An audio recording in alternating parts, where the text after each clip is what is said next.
আম্মা জান আয়েশা সিদ্দিকার ব্যাপারে মুনাফিকরা রটনা করলো।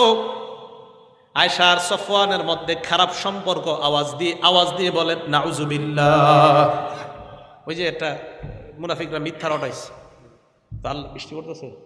আল্লাহ বললেন, তোমরা যখন মুসলমানরা শুনলা, কেন তোমরা তাদের প্রতি ভালো ধারণা পোষণ করলা না?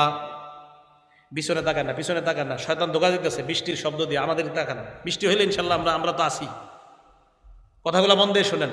আমি কেন এই যে কথাগুলো বলছি এগুলো মুখস্থ রাখার। আপনি যদি একটু মনোযোগ হারায় ফেলেন তো ঝামেলা হবে, পরে আবার বলতে হবে। আমার বয়ানগুলো একটু ক্লাস সিস্টেম, মানে এরকম। আমি কিন্তু ছাত্রদেরকে এইভাবে পড়াই, মানে মনে করেন এইগুলো ক্লাসে এইগুলোই বলি আমি আপনাদের কাছে যা বলতেছি। তো 12 নাম্বার স্ত্রীর প্রতি ভালো ধারণা পোষণ করা। তা আল্লাহ বলেন, তোমরা যখন এক মুসলমান আরেক মুসলমানের ব্যাপারে খারাপ কথা শুনলা, কেন তোমরা নিজেদের ব্যাপারে ভালো ধারণা করলা না? তো বোঝা গেল আমি আপনার প্রতি, আমরা সবাই সবার প্রতি ভালো ধারণা পোষণ করা, এটা ইসলামের নির্দেশ।